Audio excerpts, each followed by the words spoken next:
The graveyard. It's what we called it. The place was a death trap where every assault we launched against the Taliban stronghold seemed doomed. Casualties were inevitable, the enemy dug in like rats, and we were always on the defensive. Each push we made gave us only temporary relief before they hit us back harder. Suicide bombers, mortar attacks, ambushes. The cycle never ended. And neither did the price we paid. This hellhole, this graveyard, forged me into the medic I am today. Weary, broken, yet still standing. It's where I lost friends, good friends. Where I tried to save them, but watched them die anyway. It's where my nightmares still haunt me. We'd been at it for months, Bravo and Alpha Company, our orders coming from on high, ready to wipe the slate clean. The enemy had used the villages as eyes and ears. The locals, if they hadn't already scattered, were feeding intel to the insurgents. Ambushes. IEDs. The works. Command had had enough of the back and forth. We were nearing the end of our 12-month grind in this valley, and they wanted us to lock this place down for the next batch of poor bastards about to take our place. Secure it. Make sure it was clear. The town was a wreck, a few 100,000 people, most of them gone, either dead or running like hell before we rolled in. Only the skeletons of their homes and businesses remained, crumbled into rubble. The core of the town, however, still stood untouched, the enemy's fortress, their last holdout. This was where they dug in deep. And this is where we were going to hit them. Alpha Company would hold the north, we'd take them from the west. The rest was a wasteland of destruction, a killing ground where only the insane dared to tread. Echo is in position. Lifeline, bring up the rear, came the LT's voice over the comms, calm but commanding. Our convoy of heavily armored Humvees rolled forward, their engines humming like the pulse of war itself. I watched as we pulled into the western fringe of the town, the quiet before the storm. It felt wrong, like driving into a dead zone. I could almost imagine it, people walking the streets, oblivious to the war about to swallow them whole. But my heart? It had long since stopped skipping beats. Not anymore. Taking fire. Straight ahead. Don't fucking stop. Watch the roofs. The radio snapped, breaking my focus. The sound of machine gun fire erupted from the turret, and our gunner shredded the rooftops, windows exploding into shards. Rockets, fucking rockets, whisked past us, missing by inches, their impacts showering our convoy with ash and smoke. But we didn't stop. We couldn't.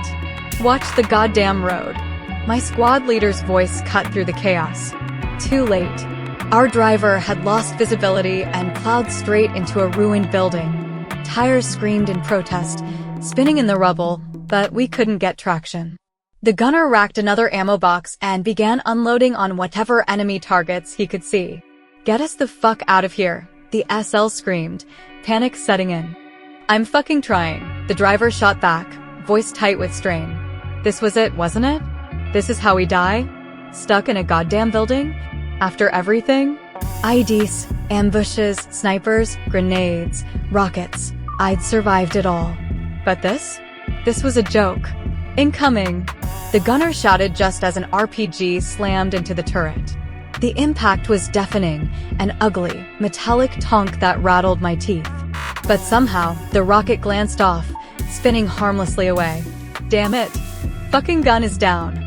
The gunner's voice cracked, and before I could process it, he dropped into the turret, blood spraying from his arm.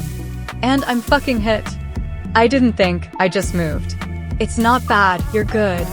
I reassured him, quickly assessing the wound. His shoulder had taken the hit, a nasty tear, but not lethal. I patched him up, and he grimaced but nodded. Get that fucking gun up, now, our SL yelled. Terror flashed in the gunner's eyes, but somehow, he found the strength to climb back into the turret and resume firing. Fuck. Here we go. The driver floored it, tires finally finding some grip. We lurched backward into another ruined structure, but the driver pushed forward, slamming the pedal to the metal. The convoy had kept moving without us. That's the price of war, no one waits for you. Lifeline. Respond, goddammit. The PSG's voice crackled through. Lifeline inbound. Our SL shouted into the handset, eyes darting to the road ahead. We were nearly there, our convoy catching up with the others at the objective. The compound we were supposed to stage from, a group of buildings and shops all walled in. When we pulled up, I saw the others already in position, firing on the unseen enemies scattered in the rubble. What the hell happened? The LT barked as we dismounted, eyes scanning the chaos. Hey, baby. I'm a goddamn rock star. The driver flashed a toothy grin, all charm, as if nothing had happened. I rolled my eyes but kept it cool. One injured, sir. He's good, I said, trying to keep it together. Our gunner gave a thumbs up, confirming the report. The LT nodded, his gaze darkening. Echo radioed in. Resistance is still heavy where they're at. Our artillery and airstrikes didn't do shit. We're pushing into the heart of the enemy. He pointed at the map, drawing lines with his finger. Bang bang, devil, you're moving out from Point Delta. Lifeline, you're with Killer to support. Head to Point Charlie. Link up with Echo 1st Platoon and prep for the assault. Don't screw this up. We didn't need to be told twice. With our gear checked and locked in place, we moved out. The clock was ticking. The graveyard was waiting. The intensity of the moment didn't slow down for anyone. As I worked to stabilize the wounded soldier, I could feel the weight of it all. The exhaustion, the pressure, the anger at the senseless violence. But even in that haze, I knew I couldn't let my guard down. I needed to focus on the task at hand, despite the anger building in my chest. Get him back to the rear, someone shouted as I wrapped a makeshift dressing around the machine gunner's arm stump. He was slipping in and out of consciousness, but he wasn't dead. Not yet. He could make it, but it was a race against time. I threw a look over my shoulder and nodded to Killer's SL. Lifeline's got him, I said, my voice flat. We're pulling him back. He's gonna make it. It was more of a statement to reassure myself than anyone else. The rest of the team continued pushing forward, breaking into the enemy's stronghold. But it felt like the fight was endless, like every corner we cleared revealed more resistance, more bodies, both ours and theirs. Every life I saved seemed to be quickly overshadowed by the next scream for help, the next injury, the next fight to survive. The adrenaline, the horror, the realization that every breath was borrowed, it all blended together into a constant blur. We finally pulled back, heading towards the secured area, but the entire time, my mind was still back at that street where I'd left that boy behind. His wide, confused eyes, still clinging to the memory of his dead mother, haunted me. There was nothing I could do for him. He wasn't part of the mission. But damn it, he was still a kid. I could have taken him with us, kept him safe. And yet, I knew the reality of it. Saving him would have put all of us at risk. It was the ugly truth of war, the sacrifices that had to be made, the decisions that felt like losing pieces of your soul every time you had to make them. As the day stretched on and the fighting began to die down, I couldn't shake the weight of it all. But when I looked around at my team alive, some injured, but still moving forward, it made sense. It had to. We'd come here for a reason, and whether we liked it or not, we were still fighting for something greater than ourselves. At least, that's what I told myself to keep moving forward. In the back of my mind, I kept thinking about what the LT had said earlier, no more fuck-ups. And even though I had my doubts, I knew the one thing I couldn't afford to do was stop. The aftermath of that brutal day was a strange mix of emotions. The adrenaline had long since worn off, leaving only the weight of what had been lost, both on the battlefield and in the heart. The recognition, the medals, none of it mattered when you knew the price that had been paid. I had been thrown into this war as a medic, thrown into the chaos without a choice, and I had come out of it scarred, physically, emotionally, spiritually. They called me a hero, and maybe, in some twisted sense, I had done heroic things. But I wasn't the one who deserved the praise. The heroes were the ones who had never made it back. The ones who had fallen, who had given their last breath while we fought to survive. I was just the guy who did what had to be done, no more, no less. Sitting alone in my bunk that night, staring at the pictures of the men we lost, I couldn't help but feel the deep, gnawing ache of survivor's guilt. They were gone, and I was left with the burden of living with the memories. Each medal, each commendation, felt like a reminder of what I had lost and what I had failed to prevent. As the guys around me celebrated the end of the mission, I stayed quiet. There was nothing to celebrate. I had done my job. I had saved who I could, and I had watched too many good men die. I didn't deserve any accolades. I just wanted to go home, to leave the blood and dirt behind, and try to forget, though I knew that would never happen. I closed my eyes, the faces of the fallen still vivid in my mind. They were more than just casualties of war. They were brothers, friends, comrades who had shared the same fear, the same anger, and the same dreams of returning home. The war had stolen those dreams, and now it had stolen them from me too. I could never erase their faces, their voices, their memories. As I lay there in the dark, the weight of my experiences pressed down on me. It would take a lifetime to heal, if that was even possible. But I'd carry those memories, those bonds, with me forever. Because I wasn't a hero. I was just document.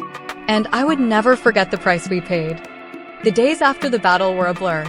We moved through the motions, trying to clean up what was left of the wreckage.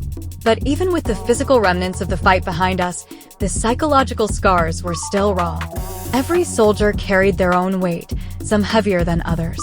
Some dealt with it quietly, burying their demons deep inside, while others let the chaos eat them alive. I tried to ignore it. I couldn't let it consume me, at least not in front of the others. I kept my head down, went through the motions, and did what was expected. But the nightmares were inevitable. At night, when the world fell silent and the darkness swallowed everything, my mind replayed the images of the fallen soldiers, the cries for help, the sound of gunfire. I could still feel the heat of the explosion, the pressure of the blood-stained bandages, the weight of lives slipping away in my hands. It was during one of these sleepless nights that I found myself in the makeshift common area, staring blankly at the wall. My hands were trembling, though I didn't let it show. The silence was unbearable, broken only by the occasional shuffle of boots or the low murmur of voices from the other soldiers who couldn't sleep either. I wasn't sure how long I'd been sitting there, but it was long enough for me to lose track of time. That's when I heard the door open behind me, and I didn't need to turn around to know who it was. The sound of boots hitting the ground, slow and deliberate, told me it was my SL. I hadn't seen him since we'd gotten back to base.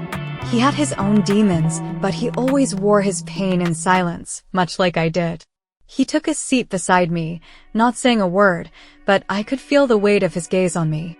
We didn't need to speak to understand each other. The bond we'd formed in the heat of battle was unspoken, but it was there, solid and unbreakable. "Doc," he said, his voice rough, as if the weight of the word itself carried years of regret. "You good?" I didn't answer right away. I wasn't good. Hell, I hadn't been good in a long time. But I couldn't tell him that. Not after everything we'd been through together. He had to be more than just a leader now. He had to be a friend, a brother. And brothers don't let brothers fall apart. "I'm fine," I said, my voice low. Too low, even for me. I heard the hesitation in my words, but I didn't care. "Bullshit," he replied, his tone flat, almost indifferent. But I could tell he wasn't angry. He was tired. We were all tired. I took a deep breath, fighting the lump in my throat. The truth was, I wasn't fine. I couldn't remember the last time I felt fine. The battlefield had taken something from me, something I'd never be able to get back.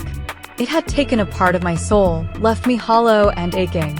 And no amount of sleep, no amount of time would fill that emptiness.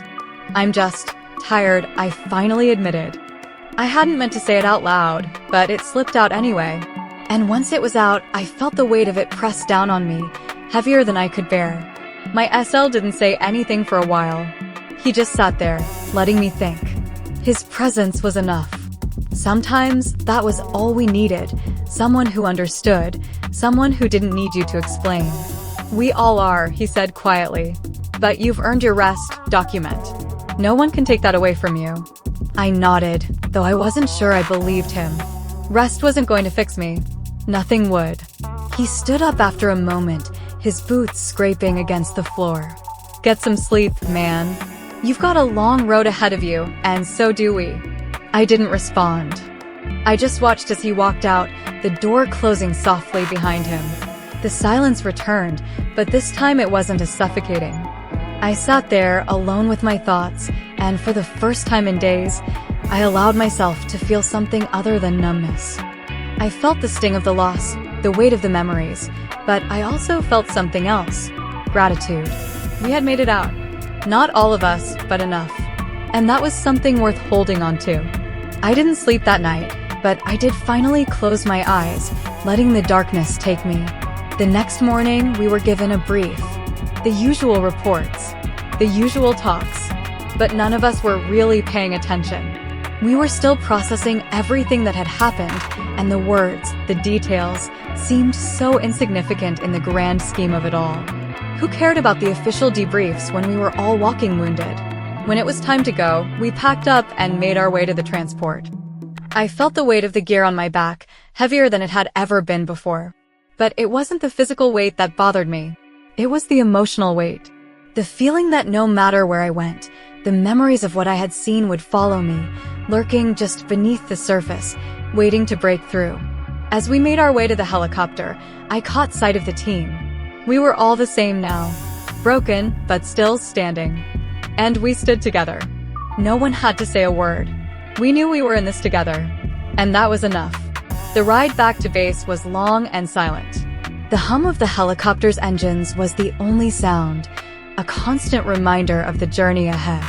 When we finally touched down, I didn't feel relief. There was no comfort in coming back. The war had changed me, had changed all of us. And no matter how hard we tried, we couldn't outrun what we had been through. When I got off the helicopter, I looked around at the people around me, the men and women who had been through hell with me. We were all the same, yet we were all different.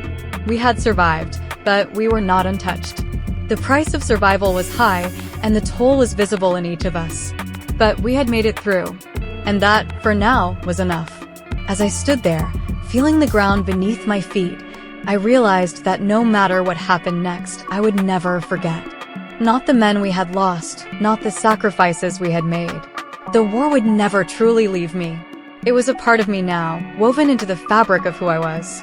But in the end, I wasn't a hero. I was just document. And that was enough for me. The days blurred into one another as we rotated through the mundane duties of base life. For a while, it felt like we were stuck in limbo, no longer in combat, but still very much on edge, haunted by the shadows of the past. The air was thick with tension, like a storm waiting to break. It wasn't the same kind of fear we'd felt out in the field. This was different. This was the kind of exhaustion that settled deep in your bones, the kind that makes you question everything, even your own worth. We all knew we were going to be sent out again. That was part of the deal. You don't leave a war zone and come home. You don't just leave it all behind. But I didn't know how I could do it again. I hadn't even fully processed the last mission. It felt like I was running on autopilot, just going through the motions, doing what was expected of me. But I wasn't really there. I wasn't really me anymore. One morning, while the sun barely kissed the horizon, I found myself sitting on the edge of my cot, staring at my hands. They were steady now, but the memories of them shaking, the moments when I couldn't even hold a weapon because of how much my body had betrayed me, came rushing back. The blood I had spilled. The blood that had soaked into my gloves, my gear, my soul. I could still feel it. The weight of it clung to me, a reminder of everything I'd failed to prevent, everything I couldn't change. A knock on the door interrupted my thoughts. I didn't need to ask who it was. "Doc," came the familiar voice of my SL. "You good?" I glanced up at him. He looked the same, tired eyes, hard face, but there was something in his posture that was different. He was broken too. I knew it. He wasn't the same man I'd met months ago, the one who had shouted orders with authority and kept everyone in line. Now, he seemed smaller somehow. We all were. Smaller in the face of the endless fight that had consumed us. "I'm here," I replied, my voice hoarse. "We need you to look over a few of the guys," he said. "They're not right, document. We all got shit we're dealing with, but you're the only one who can fix them. You good for that?" I didn't answer immediately. I wasn't sure if I was. I'd helped save lives in combat, but this was different. These weren't wounds that could be patched with a bandage or a tourniquet. These were wounds that dug into the very core of us. These were wounds that no one had the right tools to fix. I stood up slowly, feeling the weight of the decision settle on my shoulders. "Yeah," I finally said. "I'll do what I can." And I did. I went through the motions, just like before, but this time it wasn't just a job. This time, the lines between soldier and medic were blurred. I wasn't just patching wounds anymore. I was listening to the quiet sobs of men who'd seen too much, who'd heard too much. I was holding their shaking hands while they whispered about their nightmares, their regrets, the things they couldn't forget. I was holding the broken pieces of men who were too proud to admit that they were barely holding it together. They came to me one by one, some reluctant, others desperate for someone to talk to. There was no real therapy here. No counselors, no safe spaces. Just me and my med kit. I patched up their bodies, but it was clear I wasn't going to be able to patch up their minds. Some of them just needed someone to listen. Others just needed to be told that it was okay to feel the way they felt, even if they didn't believe it. It was hard. The weight of their pain was heavy. Sometimes I didn't know how to respond. What could you say to a man who had lost everything? How could you comfort someone who had seen the horrors of war and returned from it, only to find that the world they came back to didn't feel real anymore? And yet, we all kept going. We had no other choice. Our lives had been tied to something bigger than ourselves. To each other. To the ones we'd lost. The bond we shared was forged in fire, in blood, and in the shared trauma that we would carry with us forever. One day, as I was making my rounds through the base, my LT pulled me aside. "Doc, you're doing good work," he said quietly, glancing around to make sure no one else was listening. "But you're not taking care of yourself. You've been burning the candle at both ends, and I don't need to tell you that you're running on fumes." I opened my mouth to argue, but he raised his hand, silencing me. "I'm not telling you to stop," he said. "I'm telling you to pace yourself. You're not a machine, document. You can't keep doing this without some kind of break. And I'm not talking about time off or a vacation. I mean, real time to heal. If you don't take care of yourself, you're gonna break, and I need you here with us." I just nodded, though his words stung. I didn't have time to heal. None of us did. But I also knew he was right. I couldn't keep pouring myself out for everyone else without taking anything back. I had to find a way to refill my cup, or it would run dry. That night, I found myself sitting alone in the mess hall, my tray of food untouched in front of me. My thoughts were louder than the noise around me, drowning out the voices of the soldiers who were eating, talking, trying to forget for a few minutes. My eyes flicked around the room, landing on familiar faces. The same faces that had been through hell with me, the same faces that carried the same burden, but we never spoke about it. We never acknowledged the weight we were all carrying, the things we couldn't escape. I sighed and picked up my fork, trying to force myself to eat. I didn't know what the future held, but I did know that this war, this part of my life, had already defined me.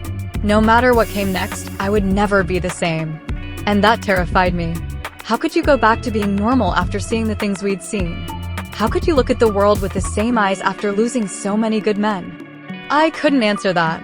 I didn't know if I ever would. The door to the mess hall swung open, and a group of soldiers walked in. They were laughing, talking about the little things that didn't matter, like who was winning at cards or what their plans were for the next few days. But beneath it all, I could see it. The darkness. The weight they carried. It was the same as mine. "Doc," one of them called out. "You gonna sit there all night, or are you gonna eat with us?" I hesitated. But then I remembered my SL's words. Pace yourself. Maybe I didn't have to fix everything tonight. Maybe for once, I could just sit with the guys. Just be one of them. I stood up and walked over to join them. The chatter continued around me, but I found comfort in it. Maybe it was a small step, but it was something. For the first time in a while, I felt like I wasn't alone. And maybe that was enough for now. The days bled into weeks, and slowly, I began to settle into a new routine. It wasn't perfect, but it was survivable. The guys had started to joke around more, which helped. It wasn't much, but in the midst of all the chaos, those little moments of laughter felt like a lifeline. Still, there was an ever-present sense of something looming just beyond the horizon, waiting to pull us back into the fire. Everyone could feel it, the stillness before the storm. We all knew another mission was coming. There was no question about it. The war didn't stop just because you were tired or broken. The world didn't care if you were ready. It didn't care that we'd seen enough blood and death to last 10 lifetimes. No, the war kept turning, and we had to turn with it.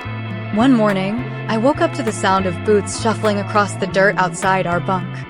I groaned and rolled over, wiping the sleep from my eyes.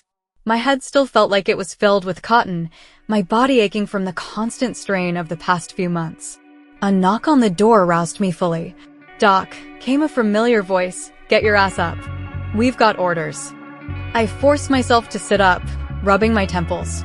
I hadn't even had time to process the last mission, and now we were heading back out again. It was like an endless cycle.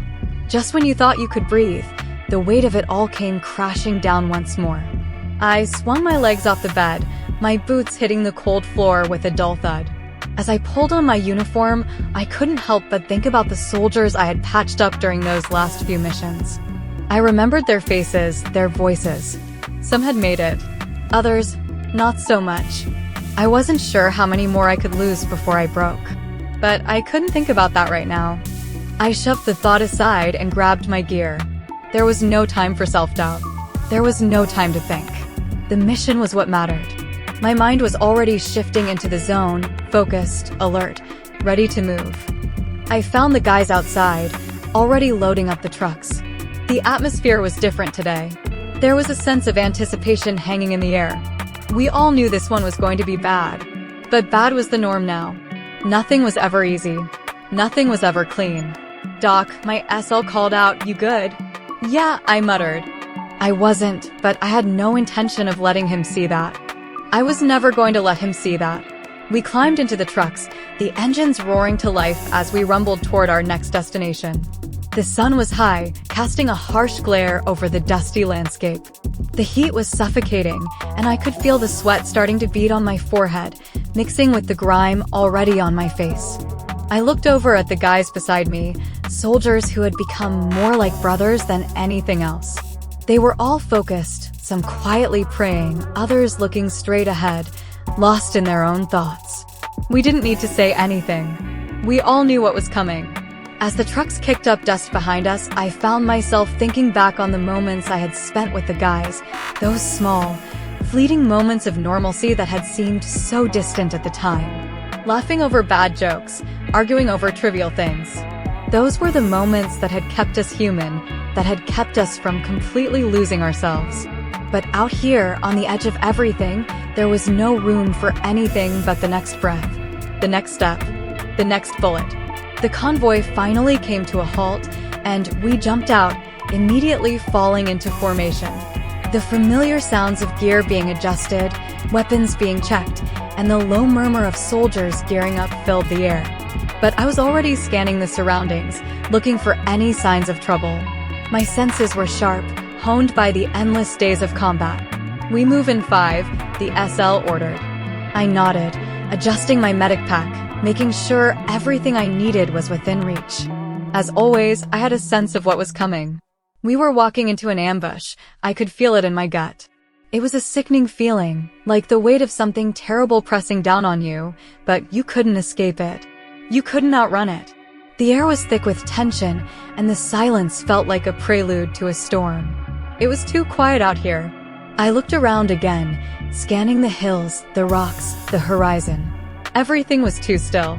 Then, the first shot rang out. The sound was deafening. It echoed through the air, a crack that split the silence wide open. My body reacted before my brain had time to process. I hit the ground, pulling my weapon into position. The sounds of gunfire followed, rapid, sharp, like the snap of a whip. "Get down," someone screamed. I didn't need to be told twice. We were in it now. The firefight was intense, bullets whizzing past us as we moved into cover. The world became a blur of adrenaline, smoke, and chaos. My heart pounded in my chest, but I couldn't let it control me. I had to focus. I scanned the battlefield, looking for any sign of where the shots were coming from. We were surrounded, pinned down on all sides by enemy fire. It was exactly what I had feared. I heard a scream, followed by a shout for a medic. Doc, my training kicked in. I had no choice but to move. The sound of gunfire was deafening, but I pushed through it, moving as fast as I could toward the source of the cry. As I rounded a corner, I saw one of our soldiers on the ground, blood pooling around him. His face was pale, his eyes wide with pain. I dropped to my knees beside him, pushing my kit open and pulling out the tools I needed. His leg was torn open by a bullet, and the bleeding was fast. I clamped down on the wound, applying pressure, doing everything I could to stop the blood flow. But his body was already weakening, and I could see the terror in his eyes as he fought to stay conscious. "Stay with me," I said, my voice low but firm. "Stay with me, soldier. You're gonna make it." He shook his head, his voice a rasp. I don't think so, document. "You're not going anywhere," I snapped. "You stay with me." But I could feel the pulse in his wrist slowing. I could see the life slipping away from him, and all I could do was hold on, keep him with me for a few more moments. His hand gripped mine, weakly, before it went limp. I knew it was over before I could even say the words. "God damn it," I muttered, the words barely making it out through clenched teeth. I stayed with him for a moment longer, unable to move, unwilling to let go. But there were others. More soldiers, more screams. The battle raged on, and I was still the medic. I moved from one soldier to the next, patching wounds, giving orders, doing whatever I could to keep them alive. The air smelled of gunpowder and blood. I could hear the shouts of my comrades, the sound of returning fire, the clatter of machine guns. It felt like everything was falling apart, like we were just holding on by a thread. Eventually, the gunfire began to die down. The enemy had retreated, but the damage was done. We'd won, but at what cost?